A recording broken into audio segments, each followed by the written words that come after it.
Dans les drachot Haran, ce sont des drachot que le Ran, Rav Nissim ben Reuven, a fait. C'est un très grand commentateur du Rif, de la Gemara, très grand posek, qui tranche la halacha, maître du Rivache, notamment, qui était le plus grand rave d'Algérie. 1290 à 1380, c'est pour vous donner, c'est pour le situer. Et le Ran, on l'appelle communément le Ran, Rav Nissim ben Reuven donc, a expliqué, d'après des parachiotes de la Torah, certains sujets, des sougiotes très importantes. Il s'étonne notamment de ce que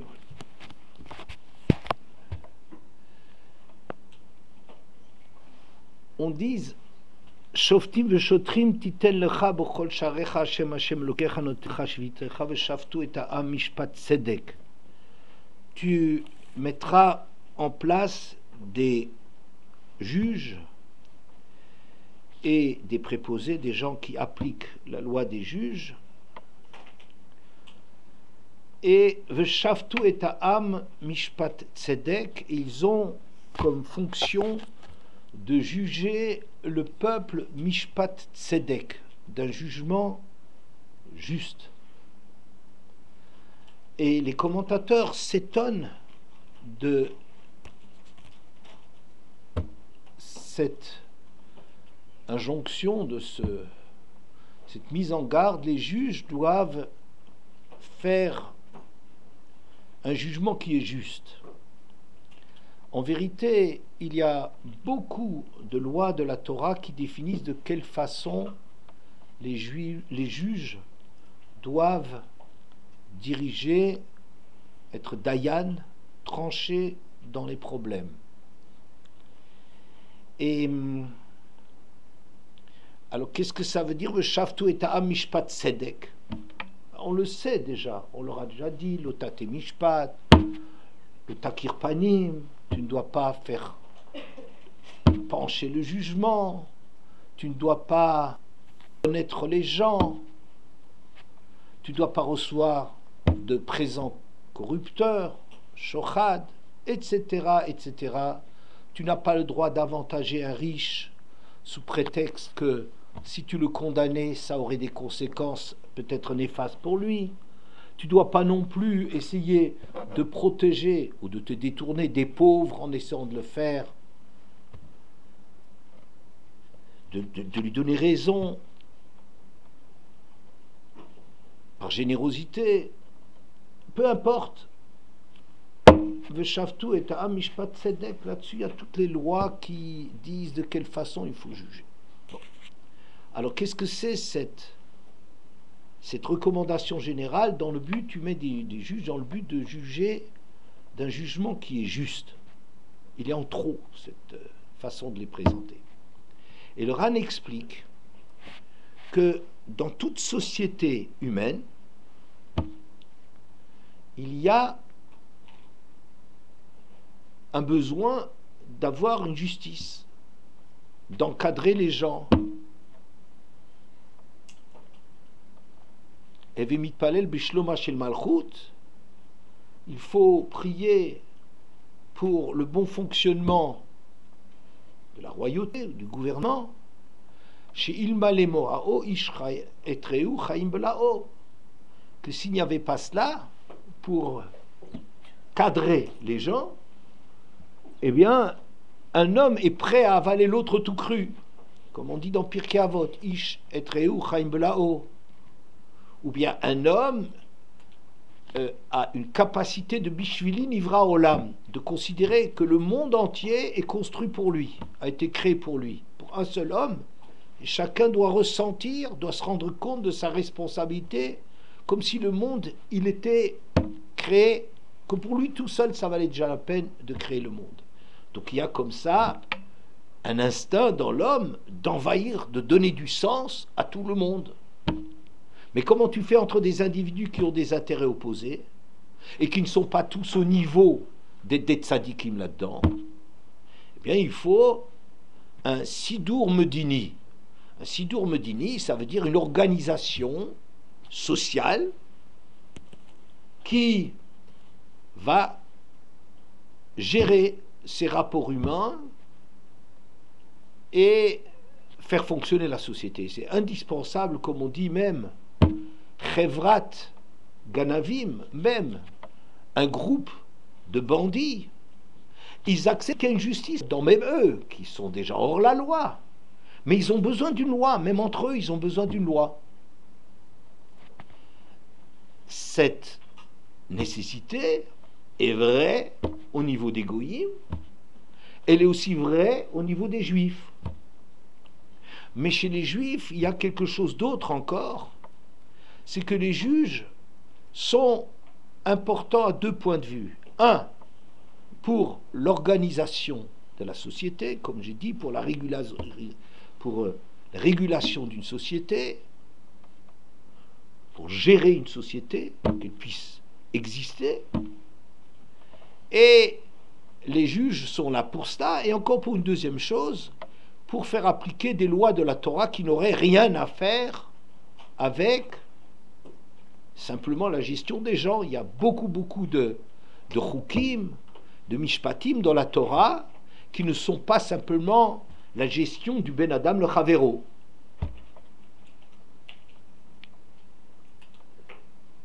Et le Ran dit quelque chose d'extraordinaire à ce sujet. La Torah, Veshavtu et ha'am mishpat tzedek, leur finalité, c'est de faire une justice juste. Mais on sait très bien que, prenons par exemple un pays, entre les goïms, il y a un très gros problème au niveau de la justice. C'est-à-dire qu'il y a d'une part une exigence d'une justice qui soit, je parle en théorie au moins, ouais, une nécessité que la justice soit juste au maximum, mais par ailleurs, il faut aussi que ça puisse fonctionner. Et si on a trop d'exigences de vouloir la vérité, rien que la vérité, on n'arriverait pas à faire fonctionner la justice, parce qu'il y aurait tellement d'exigences pour être sûr d'appliquer la loi qui est juste, que cette loi, finalement, ne servirait pas à grand-chose. Imaginons. Dans la Torah, on dit que quand on veut condamner quelqu'un, on va dire Makrimat Temoto, est-ce que vous le connaissez? Vous avez des liens avec lui? Hitritembo, est-ce que vous l'avez averti de la gravité de ce qu'il va faire et des conséquences de son acte? Quand on prévient quelqu'un pour une faute qui peut entraîner soit de recevoir des coups, soit même la mort, il faut l'avertir. Ne fais pas ça, c'est interdit par la Torah, ne transgresse pas le Shabbat, et attention, mechalelea mot yumat, et si jamais tu transgresses, tu vas avoir la peine de mort. La skila, en l'occurrence, la lapidation, qui est une des 4 peines de mort confiées normalement au tribunal. Et lui doit torque des dibours, ça veut dire dans la foulée de cet avertissement quotidien, sache que c'est interdit ce que tu vas faire et pour ça tu seras condamné à telle et telle chose, doit dire mekabel matir hatzmo lamita, il doit accepter pour lui d'être jugé sur cette base. Quelque chose d'absolument fou. Imaginons que quelqu'un a transgresser Shabbat, va tuer quelqu'un, va faire d'idolâtrie, peu importe. Et on dit, attention, c'est interdit par la Torah, tu as telle et telle peine de mort si tu fais ça, etc. Et le type, il dit, on ne peut pas le condamner avant. Pourquoi? Parce qu'il faut qu'il soit matir atzmo lumita, qu'il accepte sur lui, c'est fou, qu'il accepte sur lui la mort qu'on va lui donner. Alors, entre parenthèses, je me dis, mais attends, si un type il est tellement fou qu'on l'avertit, qu'il va être tué, il va dire Almenat ken aniose, dans ces conditions je le fais, sachant que ça va entraîner ma mort. Comment c'est possible? J'ai dit, ce type-là, il relève du psychiatre. N'est-ce pas? Il est fou, il est suicidaire, ce bonhomme-là. Il a qu'à dire, je m'en fiche, je fais quand même. Ce type, vous ne pouvez pas le condamner à mort. La hatra'a, je pense que le thème de la hatra'a, avertissement, ça vient de matir, de se libérer pour la mort, de se donner à la mort.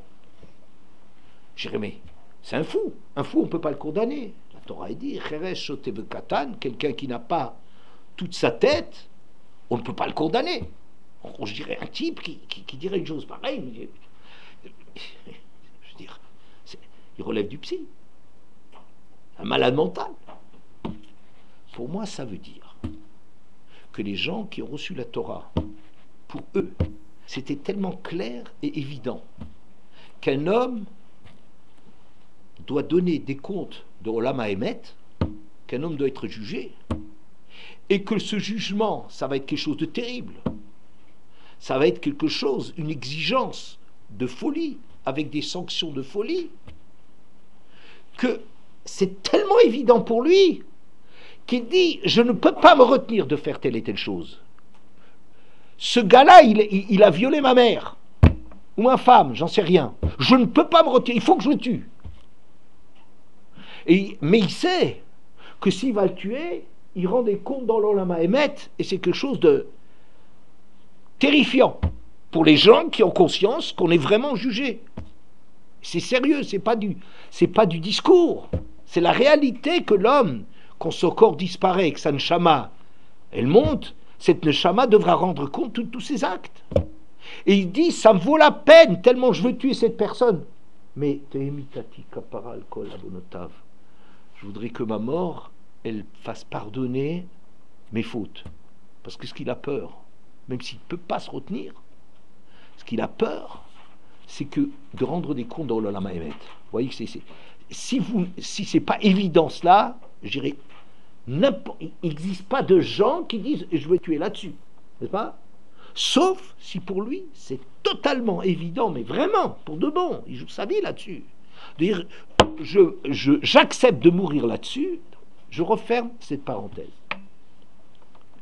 Vous imaginez bien que s'il y a une loi comme ça, qui est la loi de la Torah, elle exige tellement de conscience de la gravité de la faute qu'il fait, et en plus, avec toutes les conditions sur les témoins et tout, des exigences de folie, et que lui, il accepte en plus de mourir là-dessus, c'est quelque chose qui ne fait pas fonctionner une société.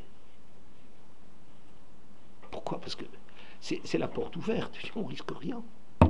On risque rien, s'il faut aller au tribunal pour ça. Mais ils sont tellement durs, exigeants dans leur façon de condamner, qu'une société ne peut pas marcher comme ça. N'est-ce pas? Donc, alors que les goïms, ça ne va pas être comme ça. Ça va être, ils doivent essayer de faire le maximum de justice, d'avoir le maximum de certitude, mais on ne peut pas être certain à 100%. C'est rarissime qu'on ait une certitude à 100%. Et donc, pour que les goïms puissent faire fonctionner leur système, ils sont obligés de faire des approximations, d'essayer d'être convaincus vraiment pour pouvoir... Mais cette conviction de juge, est-ce qu'on a deux témoins, est-ce qu'on a toutes ces conditions et tout ça? Mais d'après la Torah, Veshaftu et am mishpat tzedek, le but des juges, c'est d'avoir une loi qui est vraie. On est intéressé par le côté de représenter la Torah, de faire appliquer une Torah, et la Torah, elle ne fait pas de compromission, elle ne fait pas d'à peu près. Elle a une exigence de justice, avec certaines conditions que je vous ai dit, tellement poussées, que c'est formidable du point de vue loi, entre guillemets théorique. C'est formidable. Que la vérité, ouais, mais c'est impraticable. Ça peut fonctionner dans une société de croyance, ça va dire, bon. Mais la porte est tellement ouverte à tous les débordements, à profiter de cette situation. Ça vaut de toute façon, hein, même si je vole, hein, je vole. Après, il faut qu'il y ait 2 témoins, qui aient bien vu, qui arrivent à deux, et qui viennent témoigner dans telles conditions et tout ça. Oh, ben, on peut y voler. Voilà. Pourquoi les choses sont-elles comme ça? Parce que l'essentiel de notre préoccupation est, dit le Ran, la choul alehem inyan haeloki, d'avoir un rapport avec un Shem qui est un rapport d'appliquer une loi stricte, d'avoir la vérité comme seul critère, de sorte à ce qu'Akadosh Baruch Hu soit proche de nous. Alors il y a des lois où on voit ça très bien. Comprenez par exemple dans les Korbanot, dans le Beth Amikdash, on voit très bien qu'on est préoccupé par le fait d'avoir des brachot. On est conscient que d'après notre comportement, il y aura le comportement d'Akadosh Baruch Hu. D'après notre Mesirut Nefesh, d'après notre sérieux, eh bien, c'est ça qui va faire qu'Hachem, il est proche de nous. Et ça, c'est pas seulement dans les lois des Korbanot, mais toute l'application de la Torah, y compris le domaine de la justice, a exactement comme but Veshaftu et ha'am mishpat tzedek. C'est ça ce qui est marqué là-dedans. C'est pour te dire que le juge doit juger juste. Il y a des tas de lois déjà qui lui disent ce que je vous ai un peu dit avant, n'est-ce pas? Qui se préoccupent comment est-ce qu'on juge, comment est-ce qu'il faut juger, ne pas prendre parti, bon, plein de choses. Ouais. Et plein de ces lois, on ne voit pas très bien comment est-ce que ça influe, mais on sait que l'application de la Torah dans tous ses détails, c'est ça qui conditionne le Choul Alav Inyan Haeloki, qu'Akadosh Baruch Hu soit proche des Bnei Israël. Et ça, c'est le but principal. Ça marche? Bien. La loi des Goïm, c'est qu'il faut que ça marche. Si ça ne marche pas, ça ne sert à rien d'être extrémiste dans ses exigences, si à cause de cela, ça ne va pas fonctionner. N'est-ce pas? Les juges de la Torah n'ont pas ce but-là. C'est quelque chose de fou. Hein? A priori, c'est insensé ce que je vous dis, mais suivez bien le Ran. C'est pas mon problème comment ça marche ou ça marche pas. C'est pas ça les juges. Ou disons que les juges ne peuvent pas, en appliquant uniquement les lois de la Torah telles qu'elles sont dans leur portée et dans leur exigence, ne pourraient pas faire fonctionner à elles toutes seules une société. Et comme dit le Ran lui-même, il pourrait même parfois y avoir des lois chez les Goïm qui sont plus efficaces que certaines lois de la Torah. Ça semble fou, mais c'est comme ça. On comprend qu'il faut, à côté du juge, une intervention qui permet à ce que la société, elle marche. Parce que si on se contente de l'exigence totale de vérité, autant que humainement c'est possible, de témoins, l'avertissement, et des questions, et des tout, et que le gars il accepte, c'est tellement fou, ouais, que si on laissait cela comme seul critère pour diriger la société juive, ben, dès que les gens ne seraient pas tout à fait motivés, ils ne seraient pas tout à fait à la hauteur, et puis on a lié de Serrara et tout, et ben ça ne marcherait pas. C'est pour cela, dit le Ran, qu'il faut un roi. Qu'est-ce que ça veut dire qu'il faut un roi? Il faut à côté du juge quelqu'un qui a comme vocation de faire fonctionner la société. N'est-ce pas? Ça veut dire qu'il n'applique pas les exigences de la Torah, mais qui a comme souci principal de rétablir ce qui manque dans une vérité trop parfaite, et donc impraticable à elle toute seule. Il faut un régulateur, il faut ajuster cela. Ça marche? Donc, je dirais que le roi, chez les Juifs, ça ressemble à ce qui se passe de la loi des Goïm. Comme les Goïm ont cette préoccupation d'être le plus juste possible dans la mesure du possible, alors donc, le roi, c'est ça qu'il est chargé de faire. Parce que la Torah, sa préoccupation, c'est que ce soit Mishpat Tzedek, qu'elle applique les lois de la Torah véritablement telles qu'elles sont. Le Rambam, à la fin du 3e Pérec des Hilchot Melachim, les lois concernant les rois, dit la chose suivante. Kol haoreg nefashot shelo bereaya berura, sans preuve absolue, au beloatraa, ou si l'avertissement y manque. Je sais qu'il le sait, mais l'avertissement n'a pas été fait suivant les règles. Afilu be'et echad, même avec un témoin, oui, tout ce qui n'est pas comme la Torah, hein, sans preuve absolue, sans l'avertissement indispensable, même avec un seul témoin, au sonné Sharak Bishgaga, par exemple quelqu'un qui haït l'autre et qui l'a tué involontairement. Mais peut-être il y a des choses là derrière. Mais que nous, on ne peut pas être sûr de cela si on applique la loi absolue de la Torah. Yesh la melech reshut le horgo. Le roi a le droit de le mettre à mort, ou le taken haolam kefima shasha tzricha, et de réajuster, d'arranger le monde suivant les besoins de l'heure. Donc vous voyez une loi relative, une loi qui se préoccupe de la gestion de la société, que la Torah à elle seule, elle est là pour ça aussi, mais c'est pas ça son but, c'est pas suffisant, d'accord? Vehoreg rabim biyom echad, il pourrait tuer plusieurs personnes le même jour, alors que dans la loi juive, c'est pas comme ça.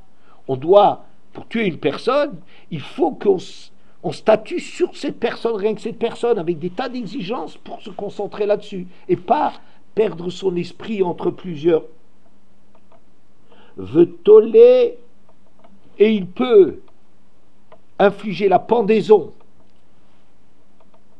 ou manichan tluim yamim rabim, et même les laisser pendus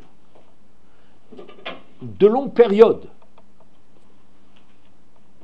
Le hatil eima, pour inspirer la peur, ou le shaber yad rish et haolam, et casser le pouvoir des mauvais. Le Rambam dit quelle est la fonction du juge? C'est une fonction de réajustement en fonction des besoins pour que la société fonctionne. Parce que bien que le problème des juges, c'est de faire fonctionner la société, mais en étant absolu, parce que c'est ça ce qu'Hachem, il nous donne comme bracha si on applique les lois, mais la Torah elle-même prévoit l'intervention du roi pour faire ce que les goïms, ils ont comme besoin de faire fonctionner une société. Ça va jusque-là? Ça, c'est une partie des Drashot Haran, ce qu'il exprime sur le sujet. Mon problème est le suivant. Tu donnes des armes au roi qui sont un danger. Parce que le roi pourrait détourner le pouvoir qui lui est donné pour se débarrasser de quelqu'un dont il est jaloux ou qui le dérange, peu importe, pour son business personnel. Ça veut dire, il ne suffit pas, comme ce que dit le Ran, d'avoir un roi qui, entre autres, ça veut dire le roi a encore d'autres choses à faire. Il a géré les guerres, il a aussi une gestion, je ne sais pas, de l'ordre général, construire des routes, il a une responsabilité de la société, mais moi je me concentre sur le problème concernant la justice, n'est-ce pas? Le Sidour Medini, le fonctionnement social du monde, il a cette obligation-là. Mais faites attention, un roi, tu lui donnes un pouvoir de juger avec un seul témoin, avec des preuves qui ne sont pas absolues, même sans avertissement suffisant, etc. En tuer plusieurs, etc. Par exemple, David Ameller, plus grand roi d'Israël. À un certain moment, il y a les Givonim, c'est les gens qui se sont convertis. Ils avaient trop peur d'être massacrés parmi les 7 peuplades d'Israël, donc ils ont fait semblant de venir de loin. Ils ont pris du vieux pain rassis, des habits déchirés, tout ça, comme s'ils venaient d'un très loin, et ils viennent ici se faire accepter par les Juifs. Et alors, quand on a remarqué la supercherie qu'ils ont trompé les Juifs, mais Yoshua leur avait fait une alliance. Donc, on les a mis comme coupeurs de bois, comme bûcherons et comme puiseurs d'eau. C'est les basses besognes. Et ils étaient au service des Kohanim. Or, quand Shaoul a entendu que David Ameller s'était réfugié dans la ville de Nov, ville des Kohanim, là où il y avait le Mishkan, il a été tellement furieux contre eux, tellement fâché parce qu'il pensait qu'il y avait comme ça qu'ils étaient du côté de David, qu'ils voulaient protéger David, qu'il a massacré la ville des Kohanim. Il y a eu 85 Kohanim qui ont été mis à mort par Shaoul. Après la mort de Shaoul, quand David est devenu roi, alors ces Givonim, ils sont venus chez lui, il nous a fait mourir de faim. C'était notre gagne-pain. Notre parnassat, c'est servir les Kohanim. On exige que réparation soit faite. Il nous a fait mourir il nous a fait mourir de faim. Eh bien, on exige la vie de plusieurs de ses enfants, etc. Et David Ameller les a suppliés, laissez renoncer. Vous êtes des Juifs. On s'est pardonné, ça existe. Ils ont été inflexibles. Alors, David Ameller a exclu définitivement les Givonim. Il dit, toute votre conversion et tout ça, vous n'avez pas les midotes de Rachmanout qui sont caractéristiques des Bnei Israël. Mais justice sera faite. Et justice va tellement être faite que bien que dans les rares cas où, après la mise à mort, on pendait la personne, il fallait la pendre et la redescendre tout de suite. C'est un issour de la Torah, de laisser traîner un cadavre, même d'un assassin. Ouais. Et David Ameller les a laissés pendant toute la saison des pluies. Jusqu'à la saison des pluies, il a laissé exposer les corps de tous ces gens, des enfants de Shaoul, qu'il a dû tuer, pour dire la Torah, c'est pas une affaire de potes, c'est pas une affaire de copains. Même un étranger qui réclame quelque chose, il a le droit à la justice. Et chez nous, c'est pas comme ça. C'est pas le copain du roi ou le copain du ministre ou des appartements de fonction. C'est pas ça. Regardez comment on fait la justice. Et ça a tellement en vérité impressionné les gens qu'il y a eu 300 ou 500 000, il y a 2 opinions de conversion suite à ça, tellement les gens, ils ont vu que la loi de la Torah, c'est pas du copinage. C'est pas de la complicité. c'est la vérité, c'est ça qui... Voilà. Et donc David Amelech, il a fait ce que le Rambam dit, il peut même le laisser pendre le temps qu'il faut pour que les gens ils prennent du moussard de cela et ils apprennent qu'est-ce que ça veut dire la Torah. Comme dit le Rambam, la til ema, vlishbor yad rishe olam, pour faire peur, pour que les gens ils aient peur et qu'ils sachent que c'est grave, la Torah, et c'est comme ça que ça se passe dans la société juive, et pour casser les prétentions des Rechaïm. Ça marche? Bien. Donc, d'après ce que je dis, c'est qu'en vérité, le roi a des pouvoirs exorbitants, ça veut dire anormaux, qui ne sont pas dans l'ordre des choses. Il a ce pouvoir pour obtenir ça. Mais le problème, c'est... Mais qui tu vas choisir comme roi? Est-ce que c'est simplement un rôle que tu as besoin de trouver un qui va faire une justice, mais qui risque de déraper complètement? Il risque de confisquer complètement les droits exagérés qu'on lui donne, énormes, qu'il a pour son usage personnel.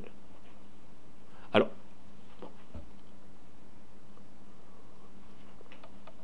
donc ça nous amène à nous intéresser, qui c'est ce roi? À qui est-ce qu'on peut confier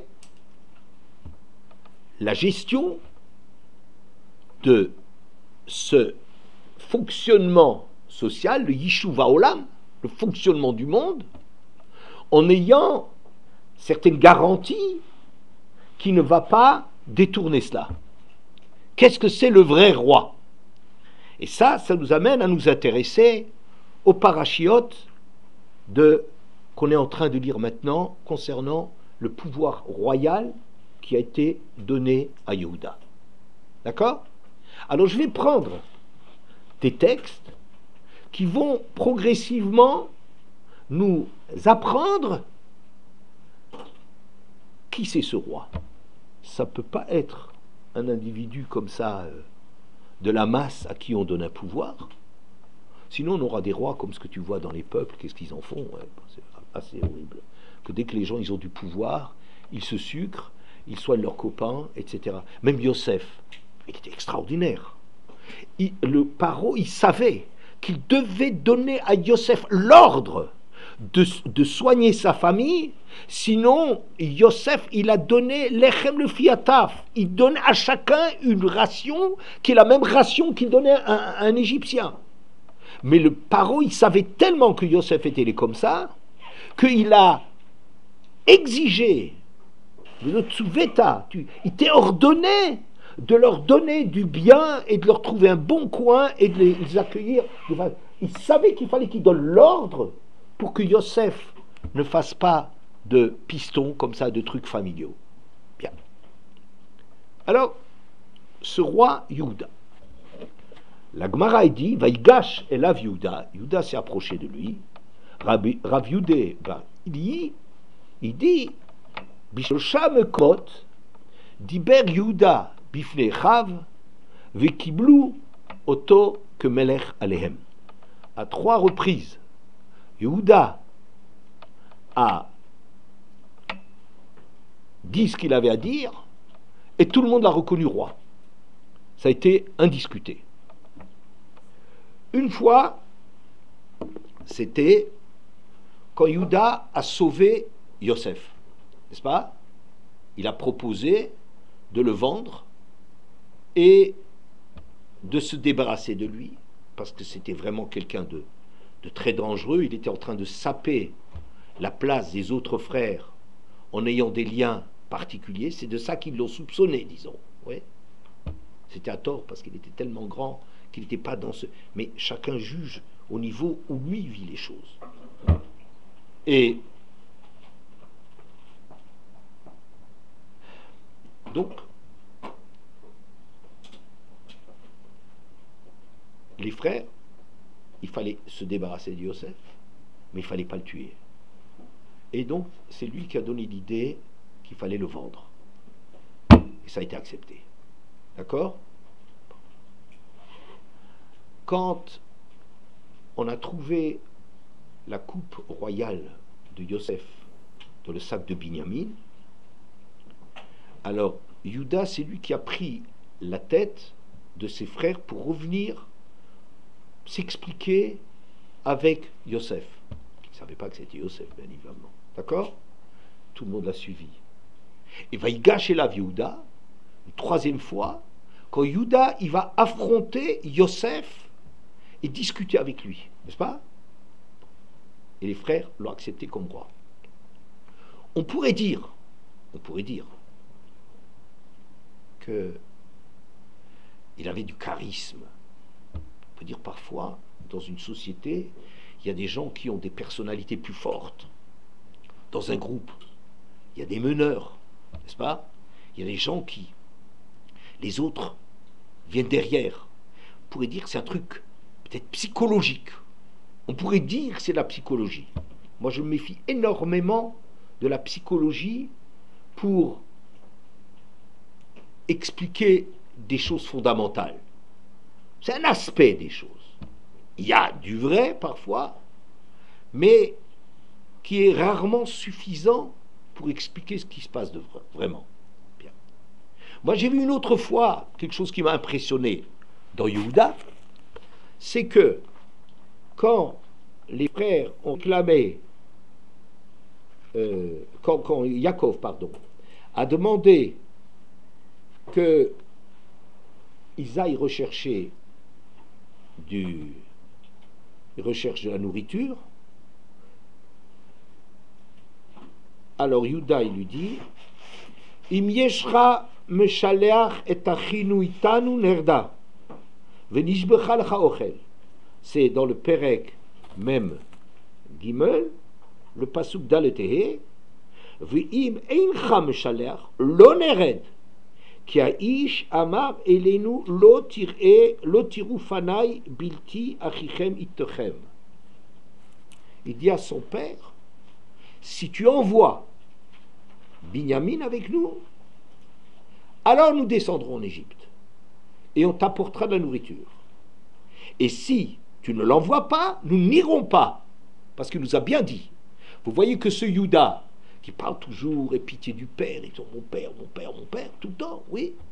Mais c'est un homme qui a une telle personnalité, une telle force, qu'il est capable, en cas de besoin, d'affronter le... Qu'est-ce que vous êtes en train de vous amuser, là, vous deux? Non? Alors, d'affronter même Yaakov, et dire, on n'est pas d'accord, je ne suis pas d'accord, on n'ira pas. On dirait, bon, c'est une personnalité très forte, une personnalité qui... Bon, c'est un texte. Ça ne suffit pas de faire quelqu'un un roi, de dire qu'il a une personnalité qui s'impose. Mais plus que cela, quand David Ameller s'est présenté pour attaquer Goliath, Shaoul a dit, mais c'est qui celui-là? Qu'est-ce que c'est sa question? C'est pas demander Ben Misé de qui c'est le fils. Il connaissait parfaitement David. David lui portait ses armes. David lui jouait de la musique pour le calmer. Il adorait David dans les premiers temps. Oui, il le connaissait parfaitement. Son père, Yishai, c'était le Gadolador. Tout le peuple était derrière lui. Quand il sortait, il était accompagné par tout le monde. Donc c'est pas ça ce qu'il a demandé. Mais il voulait savoir, est-ce que ça va être un roi ou pas? Et ça dépendait le lien qui le liait à Yehuda. Yehuda avait deux fils, Zerach et, comment s'appelle le deuxième? Nous, fils de Tamar, les jumeaux, Zerach et Peretz. Et le pouvoir royal ne viendra que de Peretz. Il voulait savoir, est-ce qu'à l'origine, il vient de la lignée royale de Peretz? Pourquoi il a demandé ça? Chez Ameler Poretz la sot lo derer ve'ein mamchim beyado. Parce que le roi, il fait son chemin, il casse toutes les barrières pour se faire savoir, Ve'ein mamchim beyado, et personne n'a la force de s'opposer à lui. Alors en vérité, c'est une loi du roi. Vous savez, un roi, il a le droit, quand il va, je sais pas, à la chasse, ou à je sais pas quoi, dans son champ ou quoi, de casser les barrières des privés, il est au-dessus de la loi des privés, et de faire le plus court chemin. Et personne n'a le droit de l'empêcher. Mais ce qui est extraordinaire, cette loi qui semble un peu exorbitante, comme je dis, exagérée, en vérité, ça correspond à la nature du roi. Moi, je vois que ce David Ameller, il n'est pas en train de demander à gauche et à droite, il ne demande pas des permissions. Il dit, qui c'est ce monstre qui injurie l'armée d'Hachem, qui ose parler sur Hachem? C'est insupportable ce gars-là, mais je vais le tuer. Il n'est pas en train de demander ni à gauche ni à droite. On a une expression qui s'appelle, dans la Gemara, Kdera de Beshutafe, lo chamima velo karira. Le plat des associés, on le mange toujours tiède, ni chaud ni froid. Pourquoi? Mais parce qu'il y en a qui aiment le chaud. Ça s'oppose des gens qui mangent froid, les gens qui mangent froid, et alors les gens qui veulent chaud, ça marche pas. Alors finalement, c'est toujours une espèce de truc tiédasse. Vous voyez? Pourquoi? Parce que dans les associés, quand on a un groupe d'hommes, les gens n'ont pas une force d'imposer des choses. Ils sont à la recherche d'un certain consensus. Si je sens que j'ai l'accord des gens, oui, que les gens ils sont derrière moi, alors j'ose m'exprimer. Sinon, j'attends toujours que ce soit l'autre qui. Pourquoi moi? Pourquoi je me mets en avant?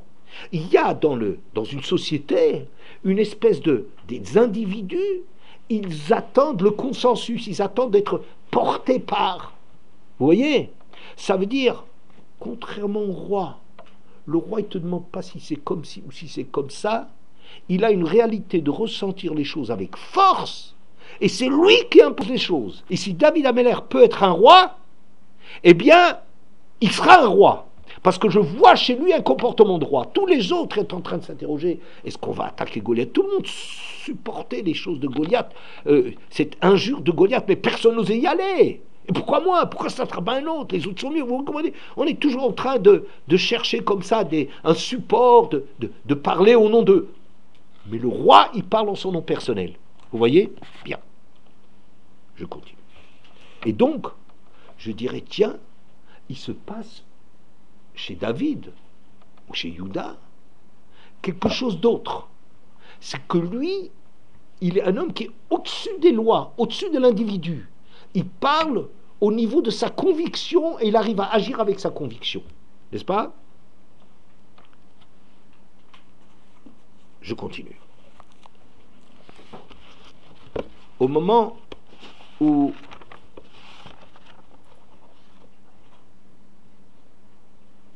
Yaakov bénit ses enfants avant sa mort,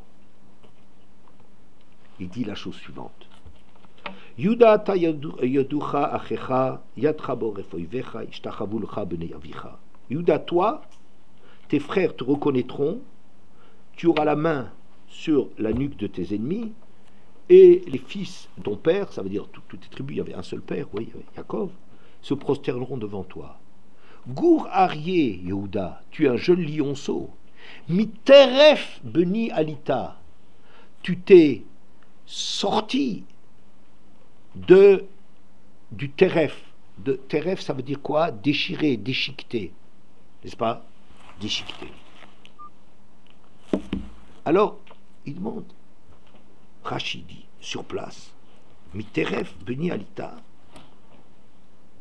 Mimashi chashadticha betarov toraf Yosef, chaya ra'a achalatu, vezeu Yuda shenimshal arié. De ce que je t'ai soupçonné de Toraf, de la bête qui a déchiqueté Yosef, moi j'ai senti que c'était toi là derrière. Je t'ai soupçonné de cela. Mais ça, tu es arrivé à le surmonter.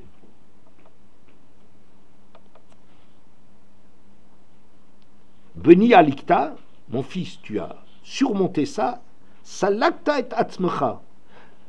Tu es arrivé à te sortir de ça, à surmonter cela. À part ça, une autre occasion, c'est avec Tamar, n'est-ce pas? Que Yuda, il a dit, Tamar a raison. En vérité, c'est incroyable. Comment ça se fait? Ça, j'ai trouvé ce matin, j'avais une grosse question. Si tu soupçonnes quelqu'un, tu n'es pas sûr que c'est vrai. Alors comment est-ce que tu peux donner une bénédiction à Yuda d'avoir surmonté son envie de tuer Yosef? Yaakov, il n'est pas du tout aveugle sur ses enfants. Il sait bien qu'il y a des tensions entre eux. Et il sait que le chef des enfants, c'est Yuda. Mais s'il a suspecté, il ne peut pas dire « Je t'ai suspecté de l'avoir tué, mais en vérité, tu as surmonté ça. » Peut-être que ce n'était pas vrai. Mais quoi? Mais puisqu'en fin de compte, Yosef était vivant, ça prouve bien que cette histoire de cet habit trempé dans le sang, la ctonnette passive dans le sang, qu'on lui a présenté, Tarof Toraf Yosef, Yosef a été déchiré par la bête, oui. Et là, il pensait que cette bête, c'était Yuda, qui était un roi, qui comparé au lion, qui est arrivé à déchirer sa proie. Mais il savait que cette histoire, il s'est rendu compte que cette histoire qu'on lui a servi, reconnaît, c'est pas, on a trouvé cela. Il s'est bien rendu compte que c'était faux, parce que si une bête l'avait déchiré au point que sa ctonnette, elle est imbibée de sang, tu imagines bien qu'il n'est pas vivant, Yosef. Donc quand il a vu Yosef vivant, il savait que le soupçon qu'il avait était tout justifié. Ça veut dire que Yuda était le principal opposant de Yosef, et donc, il avait quelque chose d'extraordinaire, ce Yuda. Regardez. D'abord, on a commencé à parler de Rouven. Regardez les différences du roi et des autres.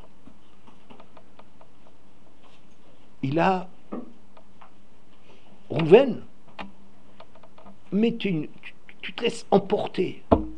Tu es généreux et incontrôlé. Paras Kamaim. Tu perds tout le pouvoir, tout le droit d'exercer le pouvoir. Pourquoi? Parce que tu sais pas gérer, tu es un bal chesed extraordinaire. Ça toujours, Rouven, il a toujours voulu agir pour le bien, mais il est incapable de surmonter cela. Il juge avec cela.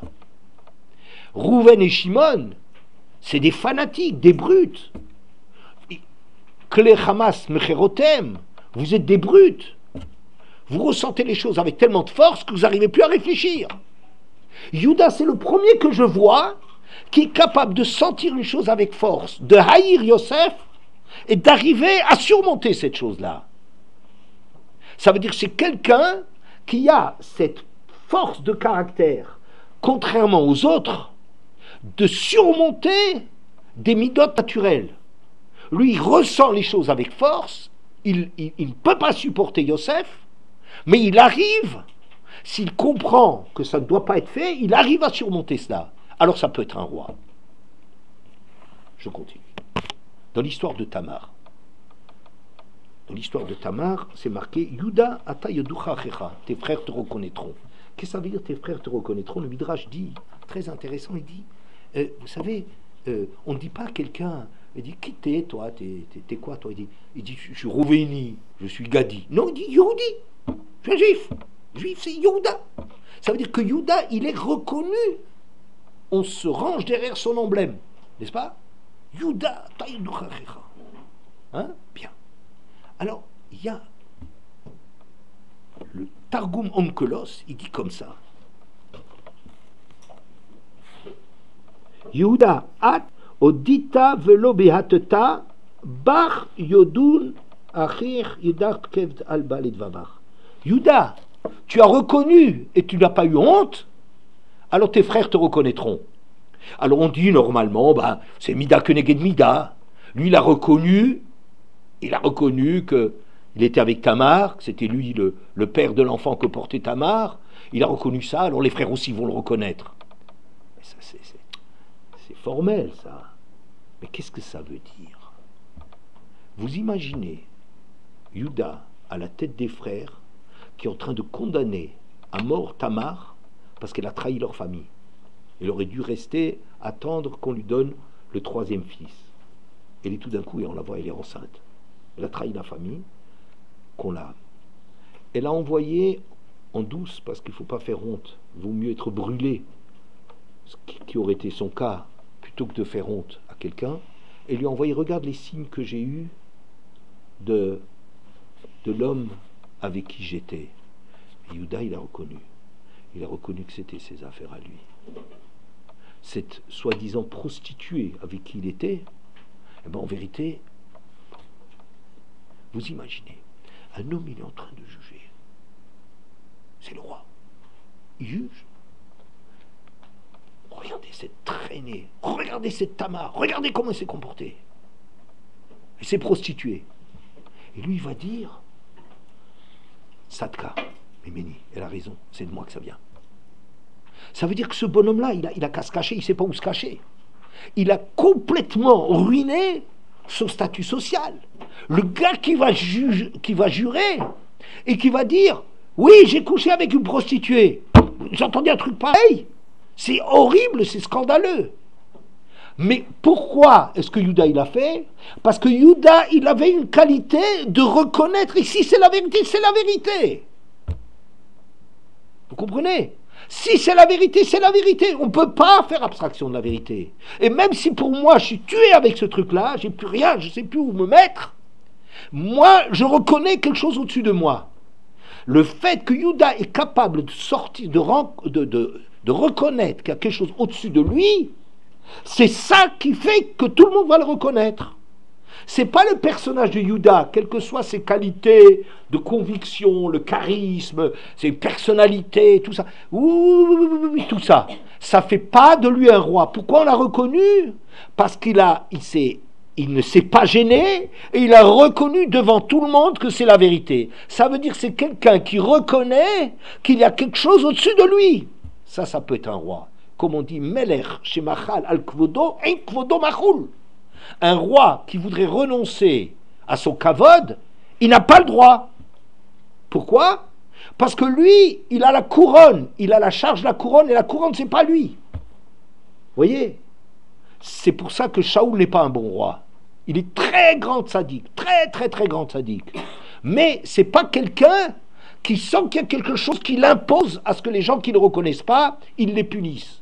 Il est très grand, il leur pardonne, il ferme les yeux. Mais tu es un roi. Un roi, c'est quelqu'un qui a quelque chose, une charge, et il est soumis à cette charge. Vous voyez? Ça, c'est Yehuda. Maintenant, ce qui m'a intéressé, mais d'où est-ce que Yehuda, il a cette dimension extraordinaire? Hein? Alors, il me semble que ça, c'est Léa. C'est marqué, ça vient de Léa. Au moment de la naissance des différentes tribus, Vaatar Od, pour la 4e fois, Léa tombe enceinte. Vatelet Ben, elle a un fils. Vatomer Hapam Odet Hashem. Cette fois-ci, excusez-moi, vous pouvez rentrer. Cette fois-ci, je reconnais Hashem. Je remercie Hashem. C'est pour ça qu'elle a appelé Yehuda. Yehuda, c'est de cette reconnaissance. Rachid dit une chose ahurissante là-dessus. Rachid dit Hapam Ode Shenatalti Yoter Michelki, mais Ata Yeshli Lodot. J'ai reçu plus que ma part. On était à 4 femmes pour 12 enfants, il le savait, et j'ai reçu plus que ma part. Quoi, avant il n'a pas remercié. Une tzadékette, une femme, elle a un enfant, elle va pas remercier, c'est sûr qu'elle remercie.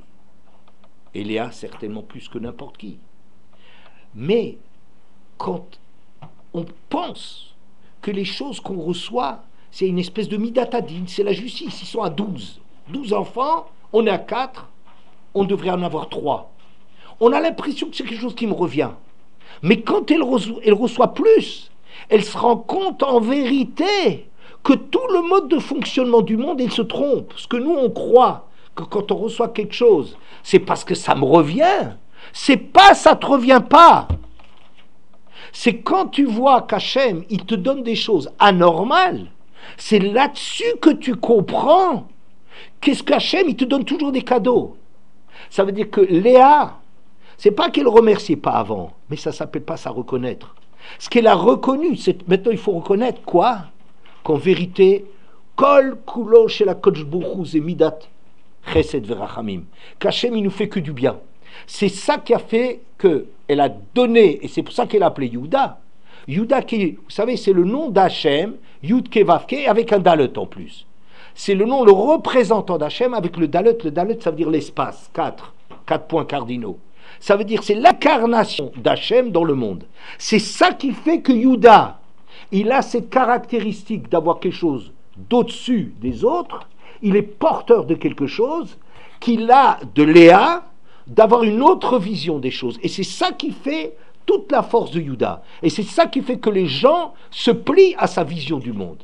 Pour conclure, le roi qu'on met sur nous, ça ne peut fonctionner, qu'il ne fasse pas de détournement, que lorsqu'il sait parfaitement que les choses elles viennent d'Hachem.